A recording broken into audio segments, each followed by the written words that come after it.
Turtle jam BMC college 2016. ഇത് ഞാനും മസാറും 2-on-2 category breaking 2-on-2 category compete ചെയ്യാൻ പോയതാണ്. അതിന് കിഞ്ചോ ക്രൂവിൽ വിവൈ വിങ്ങാണ് ജഡ്ജായിരുന്നു. അപ്പം ഈ ജാമ് ഈ ബാറ്റിൽ ഇത് ഞങ്ങൾ റണ്ണറായിരുന്നു. പക്ഷേ വിൻ ചെയ്തതിനേക്കാളും കൂടുതൽ എനിക്ക് രണ്ടുപേർക്കും അങ്ങനെയാണ് ഞാൻ വിചാരിക്കുന്നത്. രണ്ടുപേർക്കും ഭയങ്കര മെമ്മറീസും അതുപോലെ ഞങ്ങളെ റെക്കഗ്നൈസ് ചെയ്തതും അങ്ങനെയൊക്കെ ഉള്ളൊരു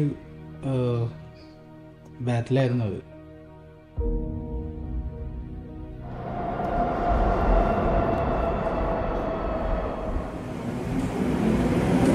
തുടങ്ങുക എന്ന് പറയുന്നത് ഇപ്പം ബ്രേക്കിംഗ് തുടങ്ങുന്നത്, ഹിപ്പ് ഹോപ്പ് തുടങ്ങുന്നത് ഇപ്പോഴും ഒരു house party, dance party, socialise ചെയ്യുക, അതിൻ്റെ ഭാഗമായിട്ടാണ് ഹിപ്പ് ഹോപ്പ് ഉണ്ടാകുന്നത്.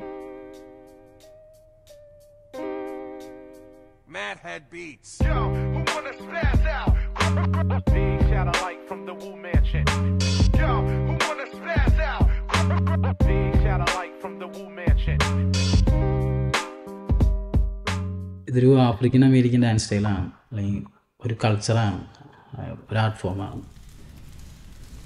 ഈ പറയുന്ന ബ്രോൺസിൽ ന്യൂയോർക്കിൽ തന്നെ ഗ്യാങ് വാർസ് കുറേ ഉണ്ട്. ഈ സമയത്ത് എനിക്ക് തോന്നുന്നു ഗ്യാങ്സ് എന്ന് പറയുമ്പം ഓരോ ഗ്യാങ്ങിലൊരു ബോയ് ഉണ്ടാവും എന്നൊക്കെയാണ് പറയുന്നത്. അപ്പം ഈ ഗ്യാങ്സ് തമ്മിലുള്ള പ്രശ്നങ്ങളും കാര്യങ്ങളൊക്കെ പിന്നെ ഈ ബാറ്റിൽ ബ്രേക്കിങ്ങിൻ്റെ ഒരു ഇൻഫ്ലുവൻസും ഇങ്ങനെ വരുമ്പോൾ ആ ഒരു പ്രശ്നങ്ങളും കാര്യങ്ങളൊക്കെ തീർക്കാനായിട്ട് ഒരു ബാറ്റിൽ ഡാൻസ് ഈ ആർട്ട് യൂസ് ചെയ്തിട്ടുണ്ട് നല്ലപോലെ. ബ്രേക്കിങ്ങിന് മുൻപ് സ്റ്റൈലിന് മുൻപ് മ്യൂസിക്കാണ് ആദ്യം എത്തുന്നത്. കൂൾ ഹെർക്കായിരുന്നു ഈ പാർട്ടീസിൽ പ്ലേ ചെയ്തിരുന്ന സമയത്ത്. അപ്പോൾ മോസ്റ്റ്ലി പങ്ക് മ്യൂസിക്കാണ് കൂടുതലും പ്ലേ ചെയ്തുകൊണ്ടിരുന്നത് എന്നാണ് എൻ്റെ ഒരു അറിവ്. അപ്പോൾ ബ്രേക്ക് വരുന്ന ഒരു സമയമുണ്ട്, അതായത് പെർക്കഷൻ വരുന്ന ഒരു ചെറിയൊരു അതൊരു ചെറിയൊരു ഗ്യാപ്പാണ്. ആ പാർട്ടിൽ പെർക്കഷൻ മോസ്റ്റ്ലി ഡ്രം ബീറ്റ്സ് ആണ് ഉണ്ടാവാറുള്ളത്. അപ്പോൾ ഈ പ്ലേ ചെയ്യുന്ന ആ പാട്ട് വരുമ്പോഴേക്ക് നമ്മൾ ഈ പാർട്ടിയിൽ ഉണ്ടായിരുന്ന ആൾക്കാർക്ക് ഒരു പുതിയൊരു എനർജി വരുന്ന പോലെയാണ്. ഇതാണ് ആക്ച്വലി ബ്രേക്ക് ബീറ്റ്സിൻ്റെ ഒറിജിൻ. ഇതാണ് ലേറ്റർ ബ്രേക്ക് ബീറ്റ്സ് ആയിട്ട് വരുന്നത്. കാരണം ഡ്രം ബീറ്റ്സ് ആണ് ഇതിൻ്റെ ബേസ്. ഇതിൽ നിന്നാണ് ബ്രേക്കിംഗ് എന്ന് പറഞ്ഞ സ്റ്റൈൽ തന്നെ ഉണ്ടായത്. അപ്പോൾ first music, then the dance style.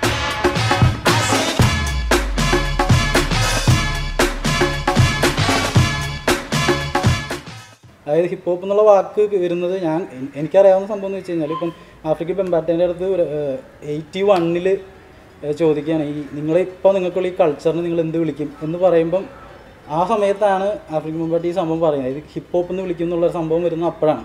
പക്ഷെ അതിനു മുമ്പ് ബ്രേക്കിംഗ് ഉണ്ടായിരുന്നു, ബോയ് എന്നുള്ള ടേം ഉണ്ടായിരുന്നു. കാരണം കൂൾ ഹെർക്കാണ് അവരുടെ ഡാൻസേഴ്സിനെ ബ്രേക്ക് ബോയ് അല്ലെങ്കിൽ ബ്രേക്ക് ഗേൾ എന്ന് വിളിച്ചത് ആദ്യം. ഹിപ്പ് ഹോപ്പിൻ്റെ എലമെൻറ്റ്സ് പറയുകയാണെങ്കിൽ ഇപ്പോൾ ഗ്രഫിറ്റി, ബ്രേക്കിംഗ്, MC, DJ എന്നാണല്ലോ.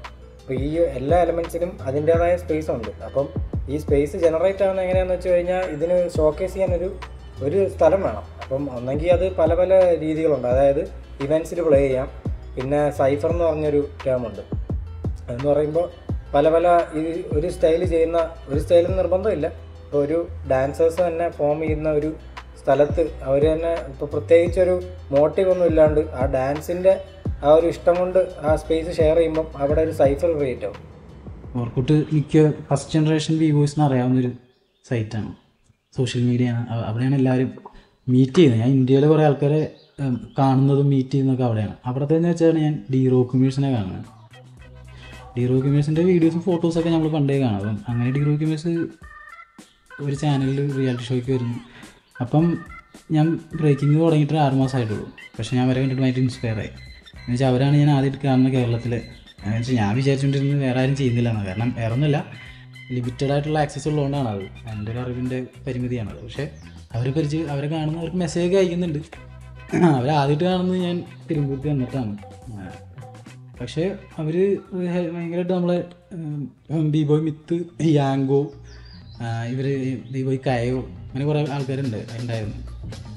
2014 ആയപ്പോഴേക്കും ഞങ്ങൾക്ക് പുതിയ ഒരു പേരിൽ പുതുതായിട്ട് തുടങ്ങണം, അങ്ങനത്തെ ഒരു കാര്യം ആവശ്യം വന്നു ഞങ്ങൾക്ക്. അപ്പം അതിനു മുമ്പുണ്ടായിരുന്ന കുറേ ആളുകളൊന്നും ക്രൂവിലില്ല. സൗത്ത് സൈഡ് ബോയ്സ് എന്നുള്ള പേര് കോയിൻ ചെയ്യുന്നത് ഞാൻ തന്നെയാണ് ആദ്യം പറയണത്. നമുക്ക് സൗത്ത് സൈഡ് ബോയ്സ് എന്നുള്ള സൗത്ത് സൈഡ് എന്നുള്ള രീതിയിൽ.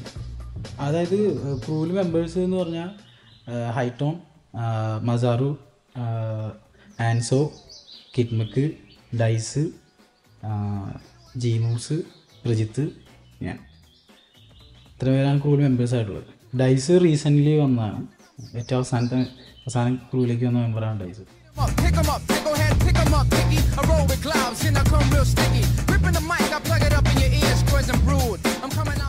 ഇതിൽ ഞാനും മസാറും ഹൈറ്റോണും കുറേ വർഷങ്ങളായിട്ട് ഞാൻ പറഞ്ഞു സൈഫർ ടു ഹൈപ്പർ എന്ന് പറഞ്ഞാൽ ആ ഒരു കാലം മുതലേ അറിയാം, 2011 മുതലേ അറിയാം. കിഡ്മക്കും ആൻസും 2013 കഴിഞ്ഞിട്ട് വന്നവരാണ്, നമ്മുടെ അടുത്ത് പഠിക്കാൻ വന്നവരാണ്. എൻ്റെ ബ്രദേഴ്സിനെ കണ്ടിട്ടാണ് ആൻസോ ജോജി എന്ന് പറഞ്ഞത്. അവര് ബ്രേക്കിംഗ് പഠിച്ചത് സ്കൂളിലാണ്, കറൂറ്റി എന്ന് പറഞ്ഞൊരു സ്കൂളുണ്ട്. അപ്പൊ അവിടെയാണ് സിയും എല്ലാവരും ബ്രേക്കിംഗ് സ്റ്റാർട്ട് ചെയ്തത്. ഞാൻ ഫസ്റ്റ് കോളേജിൽ ഒരു ഡാൻസ് സ്കൂളിലൂടെയാണ് ബ്രേക്കിംഗിലേക്ക് വന്നത്. ആകെ അറിയണത് മറ്റേ സ്റ്റേജിൽ യൂത്ത് ഫെസ്റ്റിനൊക്കെ കളിക്കാൻ മറ്റേ ബോളിവുഡ് സോങ്സിൽ ഹിപ്പ് ഹോപ്പ് എന്നൊക്കെ പറയുന്നുണ്ട്, അതെന്താ സംഭവം എന്ന് പോലും അറിയണ്ടായിരുന്നില്ല. ഇന്ത്യയിലെ കേരളത്തിൽ ഫസ്റ്റ് ജനറേഷൻ ബ്രേക്കേഴ്സിൻ്റെ അടുത്ത് നോക്കുകയാണെങ്കിൽ അവർ ബ്രേക്കിംഗ് പഠിക്കുന്നത് ഇൻ്റർനെറ്റ് യൂട്യൂബിൽ നിന്നൊക്കെയാണ്. അപ്പം നമ്മൾ എല്ലാ സ്ഥലങ്ങളിൽ കണ്ട ചെറിയ ചെറിയ വീഡിയോസും കാര്യങ്ങളൊക്കെ ഉള്ളൂ. അപ്പോൾ ഇതെന്താണ് സംഭവം നമുക്കറിയില്ല. അപ്പോൾ അതിനു മുമ്പ് ഞാൻ ഒരു ഡാൻസറാണ്, സിനിമാറ്റിക് ഡാൻസറാണ്. അപ്പോൾ എനിക്കെപ്പോഴും മറ്റേ ഈ സിനിമാറ്റിക് ഡാൻസ് ചെയ്യുമ്പോഴും എനിക്ക് അതാണ് ഞാൻ ചെയ്യേണ്ടത് എന്നുള്ളൊരു തോന്നാറില്ല. എനിക്ക് എന്തെങ്കിലും പുതുതായിട്ട് ചെയ്യണം. അപ്പോൾ എനിക്ക് ഒന്ന് +2 പാസ് ഔട്ട് ആവുന്ന നേരം. അപ്പോൾ ഞങ്ങൾക്ക് മറ്റു പുതിയതായിട്ട് വ്യത്യസ്തമായിട്ട് എന്തെങ്കിലും കാണിക്കണമെന്ന് പറഞ്ഞപ്പോൾ ഈ ജബോക്കീസിലെ ബ്രേക്കിംഗ് ഈ പറഞ്ഞ ബേബി ഫ്രീസ് ഒക്കെ ആയിരുന്നു. സ്വൈപ്പ് ഒക്കെ ഉണ്ട്, സ്വൈപ്പ് എന്ന് പറയുന്ന ഒരു മൂവ് ഒക്കെ ഉണ്ട്. അപ്പൊ സ്വൈപ്പ് ആക്ച്വലി അറിയത്തില്ലെങ്കിൽ ഞാൻ അതുപോലെ എന്തോ ഒരു സംഭവം ഞാൻ അങ്ങോട്ട് ചെയ്യാൻ തുടങ്ങി. അത് സ്വൈപ്പായിട്ട് ഞാൻ കൺസിഡർ ചെയ്യുന്നു, കാരണം എന്റെ വീഡിയോ ഒന്നും റെക്കോർഡ് ചെയ്തിട്ടില്ലാത്തതുകൊണ്ട് എനിക്ക് അറിയത്തില്ല. എന്റെ മനസ്സിലെ ഫീലിംഗ് ഞാൻ കണ്ട സാധനം തന്നെ ചെയ്തു എന്നുള്ളതാണ്. അപ്പൊ ഇതൊക്കെ നമ്മുടെ ഡാൻസിലൊന്ന് ഉപയോഗിച്ചു, ഞങ്ങള് അത് +2 പെർഫോമൻസിനൊക്കെ ഇത് ഉപയോഗിച്ചു. അപ്പൊ അതുവഴി പിന്നെ ബ്രേക്കിങ്ങിലേക്ക് എത്തി എന്നുള്ളതാണ്. അപ്പൊ എന്തായാലും വേറൊരു സ്റ്റൈലുണ്ട്, ഹിസ്റ്ററി ഉണ്ട്. അങ്ങനെ അധിക കാലം അതിൽ സ്പെൻഡ് ചെയ്യേണ്ടി വന്നില്ല, കാരണം അതിന് മുൻപേ ബ്രേക്കിംഗ് ബ്ലഡിൽ കയറി. സൗത്ത് സൈഡ് മൂവ്മെൻറ്റ് വോളിയം 1 എന്നുള്ള രീതിയിലാണ് നമ്മൾ നടത്തുന്നത്. ആ പേര് അതായിരുന്നു. അന്ന് ഞങ്ങൾ ജാം പോലെ ബാറ്റിൽ ചെറുതായിട്ടൊക്കെ വെച്ചു, സൈഫേഴ്സ് ഉണ്ടായിരുന്നു. ഒരു രാവിലെ തുടങ്ങി വൈകുന്നേരം തീരുന്നൊരു രീതി. അതിനെല്ലാവരും പോയി. അതാണ് first gathering, hip hop gathering എന്നാണ് ഞാൻ ഇപ്പോൾ ആർട്ടിസ്റ്റുകളുടെ ഗ്യാതറിങ് അതാണെന്നാണ് ഞാൻ മനസ്സിലാക്കുന്നത്. അത് കഴിഞ്ഞ് നമ്മൾ പുറത്ത് ജാമിനൊക്കെ പോകുന്നുണ്ട്. അപ്പോൾ നമുക്കൊരു ജാം എന്നുള്ള രീതിയിൽ നടത്താം, പ്രോപ്പർ ജാം. അതായത് DJ, നല്ല ജഡ്ജ്, MC ഇതൊക്കെ വരുന്ന രീതിയിൽ അതുപോലെ പറഞ്ഞാൽ നമുക്ക് നടത്തണം എന്ന് പറഞ്ഞിട്ട് ഞങ്ങൾ സൗത്ത് സൈഡ് മൂവ്മെൻറ്റ് വോളിയം ചെയ്യും. ഇപ്പോൾ ഈ സൗത്ത് സൈഡ് മൂവ്മെൻറ്റ് വോളിയം 1 നടക്കുന്നത് 2015 2016 എനിക്ക് തോന്നുന്നു ഏപ്രിലൊക്കെ ആയപ്പോഴാണ് ഞങ്ങൾ ഈ വോളിയം 2 നടന്നത്. അന്ന് ഒരു പ്രോപ്പർ ജാം ആദ്യമായിട്ട് കേരളത്തിൽ നടക്കുന്ന അന്നാണ്. ചിലവർക്ക് ബ്രേക്കിങ് എന്തെങ്കിലും മൂവ് ചെയ്യുമ്പോൾ ആ മൂവ് കിട്ടിയില്ലെങ്കിൽ അത് കിട്ടാനുള്ള ഒരു ഹങ്കർ ഉണ്ടാവും. എനിക്ക് ഡാൻസ് ചെയ്യുമ്പം ഫ്രീഡം എന്ന് പറയുന്നതാണ്, നമുക്ക് നമ്മളെ എക്സ്പ്രസ് ചെയ്യാൻ പറ്റും. ഇങ്ങനത്തെ ഒരു ലൈഫ് സ്റ്റൈല് അല്ലെങ്കിൽ ഇങ്ങനത്തെ ഒരു ഡാൻസ് സ്റ്റൈല് ഇങ്ങനെയൊക്കെ ഫോളോ ചെയ്യുമ്പം അതൊരു പുതിയൊരു സംഭവമാണല്ലോ. അപ്പോൾ അതിൻ്റേതായിട്ടുള്ള രീതിയിലുള്ള വിമർശനങ്ങൾ നമുക്ക് നേരിടേണ്ടി വരും. പ്രത്യേകിച്ച് ആൾക്കാർക്ക് ഇതുവരെ കണ്ടിട്ടില്ലാത്തൊരു സാധനം. ഇവിടെ എന്താണോ അതുവരെ ഡാൻസ് അല്ലെങ്കിൽ ഹിപ്പ് ഹോപ്പ് എന്ന് പറഞ്ഞുകൊണ്ടിരുന്ന സാധനത്തിൽ നിന്ന് നമ്മൾ ശരിക്കും ജെന്യുവനായിട്ട് അല്ലെങ്കിൽ ഒറിജിനലായിട്ട് അതിനെ നോക്കിക്കാണുകയും ആ ഒരു സ്റ്റൈല് നമ്മൾ ഫോളോ ചെയ്യാൻ തുടങ്ങുമ്പോൾ നമ്മുടെ ലൈഫ് സ്റ്റൈലിൽ ഭയങ്കര മാറ്റമുണ്ട്. അപ്പോൾ ഇത് ചില ആൾക്കാർക്ക് ഇഷ്ടപ്പെടില്ല. ഇപ്പോൾ ഇന്ത്യയിൽ 15 വർഷത്തിന് പൊക്കത്തായി ഈ സ്റ്റൈൽ എത്തിയിട്ട്. അപ്പോൾ അത്രത്തോളം വർഷം തന്നെ സ്പെൻഡ് ചെയ്ത ഡാൻസേഴ്സ് ഇവിടെ ഉണ്ട്. നമ്മുടെ കേരളത്തിലാണെങ്കിൽ തന്നെ നോക്കിയാൽ അത്രയും വർഷത്തെ ആൾക്കാരുണ്ട്. അപ്പോൾ ഇതെന്ന് പറയുന്നത് ഇപ്പോൾ ഓൾറെഡി നമുക്കറിയാം കേരളത്തിൽ അധികം റെക്കഗ്നൈസ്ഡ് ആയിട്ടുള്ള ഒരു സ്റ്റൈലല്ല ഇത്, കേരളത്തിന്റെ ഭാഗമായിട്ട് പറയാം. അപ്പോൾ നമുക്ക് ഇനിയിപ്പോൾ നാളൊരു കാലത്ത് വേറൊരു സംഭവത്തിലേക്ക് പോകണമെങ്കിൽ നമ്മൾ ഇതുപോലെ ഒരുപാട് വർഷം സ്പെൻഡ് ചെയ്യണം. അത് ഇൻ ടേംസ് ഓഫ് മണി. നമുക്കിപ്പോൾ എന്തായാലും ഏൺ ചെയ്യണം എന്നുണ്ടെങ്കിൽ നമ്മൾ അത്യാവശ്യം നമുക്ക് എക്സ്പീരിയൻസ്ഡ് ആയിരിക്കണമല്ലോ, നമ്മൾ പഠിച്ചിട്ടുണ്ടായിരിക്കണം. അങ്ങനെയാണ് നമുക്കൊരു ജോലിയിലേക്ക് എത്തുക. അപ്പോൾ ഇവിടെ ബ്രേക്കിങ്ങിലെ ഏറ്റവും വലിയ സാധ്യത കണ്ടത്, ആദ്യമായിട്ട് എനിക്ക് തോന്നുന്നത് ഇത്രയും വലിയൊരു സാധ്യത കണ്ടത് ഒളിമ്പിക്സിലേക്ക് ഇത് ബ്രേക്കിംഗ് ആഡഡ് ആയി എന്നറിയുമ്പോഴാണ്. കാരണം എന്തുവാണെന്ന് ചോദിച്ചു കഴിഞ്ഞാൽ ഇപ്പൊ എനിക്ക് ജോലി കിട്ടണം എന്നില്ല, അല്ലെങ്കിൽ എന്റെ കൂട്ടത്തിലുള്ള ഒരാൾക്ക് ജോലി കിട്ടണം എന്നുള്ളതല്ല ഞാൻ പറയുന്നത്. പക്ഷെ ഇതിനൊരു ഫ്യൂച്ചർ ഉണ്ടായതായിട്ട് കണ്ടു. പക്ഷെ അതിന് ഇന്ത്യൻ ഗവൺമെൻറ് എന്തെങ്കിലും ചെയ്യണ്ടോയെന്ന് ചോദിച്ചാൽ എനിക്ക് സംശയമുണ്ട്. റീസെൻ്റ്ലി നടന്ന ഞാൻ കേട്ടതാണത്, ഏഷ്യൻ ഗെയിംസിന് വേണ്ടി പ്രിപ്പയർ ചെയ്ത ആൾക്കാർക്ക് പോകാൻ പറ്റിയില്ല, അവരെന്ത് മുട്ടാപ്പോക്ക് ന്യായം പറഞ്ഞെന്നൊക്കെയാണ് പറയുന്നത്. ADSFന് ഗവൺമെന്റ് സ്പോർട്സിന്റെ ഭാഗത്ത് നിന്ന് ഈ പറഞ്ഞ റെക്കഗ്നിഷൻ കൊടുത്തില്ല. അത് കാരണം ഇപ്രാവശ്യം സെലക്റ്റഡ് ആയ ഡാൻസേഴ്സിനെ ഫിനാൻസ് ചെയ്ത് അവരെ പുറത്തേക്കുള്ള ഈ ട്രിപ്പിലേക്ക് കൊണ്ടുപോകാത്തതിന്റെ കാരണം ഇത് ബ്രേക്കിംഗ് എന്നുള്ള ഡാൻസ് സ്പോർട്ട് ഇവര് ലൈസൻസ്ഡ് ആണെങ്കിലും, വേൾഡ് ഡാൻസ് സ്പോർട്ട് ഫെഡറേഷന്റെ അണ്ടറിൽ ഇവർ ലൈസൻസ്ഡ് ആണെങ്കിലും ഇന്ത്യൻ സ്പോർട്സ് ഗവൺമെന്റ് സ്പോർട്സിന്റെ ആൾക്കാർ ഇതിനെ ഇതുവരെ ലീഗലി സപ്പോർട്ട് ചെയ്യുന്നില്ല എന്നുള്ളതാണ്. അതിന് പറഞ്ഞൊരു റീസൺ എന്ന് പറയുന്നത്, നമ്മുടെ ഡാൻസേഴ്സ് ഇവിടെ നിന്ന് പോയി കഴിഞ്ഞാൽ ടോപ്പ് 10 വരാനുള്ള സാധ്യത കാണുന്നില്ല എന്നോ. ഒന്നാമത്തെ കാര്യം, കേരളത്തിൽ മറ്റേ ഒരു 5 വർഷം മുമ്പ് 30 വ്യൂവേഴ്സ് ഉണ്ടെങ്കിൽ ഇപ്പൊ ആകെ ഉള്ളത് 10 താഴെയുള്ള വ്യൂവേഴ്സേ ഉള്ളൂ. അല്ല, എനിക്ക് തോന്നുന്നു നമ്മുടെ ക്രൂവിന്റെ പകുതി ആൾക്കാരുണ്ടോ, അത്രേ ഉള്ളൂ. അതിന്റെ മെയിൻ റീസൺ എനിക്ക് തോന്നിയിട്ടുള്ളതെന്ന് വെച്ച് കഴിഞ്ഞാൽ, ആദ്യമേ കുറെ ബ്രേക്കിംഗ് കോമ്പറ്റീഷൻസ് വെച്ച് ഇങ്ങനെ വരുന്നുണ്ടായിരുന്നു. പിന്നെ പേഴ്സണലി കുറെ ആൾക്കാർക്ക് ഇതിൽ നിന്ന് വിട്ടുപോകേണ്ട കാര്യങ്ങൾ വന്നിട്ടുണ്ടാകും, ജോബിന്റെ കാര്യമാണല്ലോ, വീട്ടിലെ കാര്യങ്ങളൊക്കെ ആണല്ലോ. പിന്നെ എനിക്ക് തോന്നിയിട്ടുള്ള ഒരു പേഴ്സണൽ കാര്യം എന്താണെന്ന് വെച്ച് കഴിഞ്ഞാൽ, ഇവിടെ കുറേ സ്റ്റുഡിയോസ് ഉണ്ട് കേരളത്തിൽ.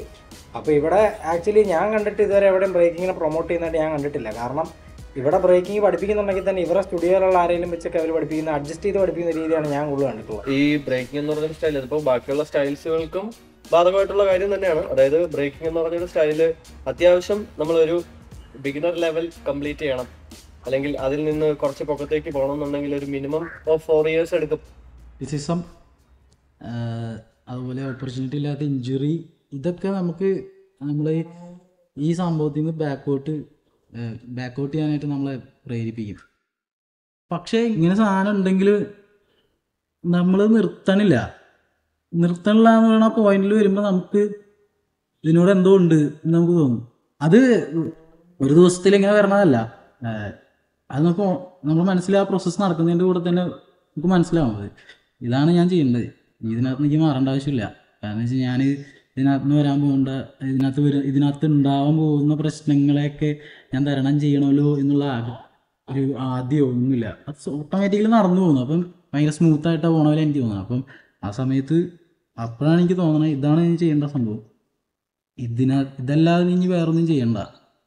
എന്ന് വെച്ച് കഴിഞ്ഞാൽ അല്ലല്ല, ഇത് ആ ഒരു മൊമെന്റ് എന്ന് പറയുമ്പോൾ അതൊരു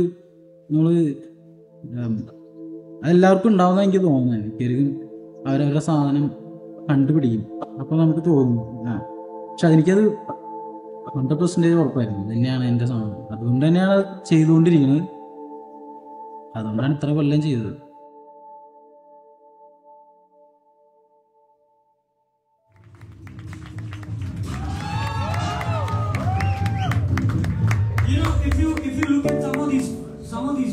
Faces from the Kerala underground hip hop community, you will see that they're not smiling, they're emotional.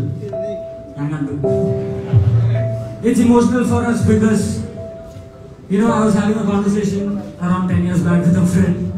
Why you guys doing what you're doing? That's what she asked me. He said, I don't know, we just don't know anything. These guys have been doing this shit for more than 10 years now, and still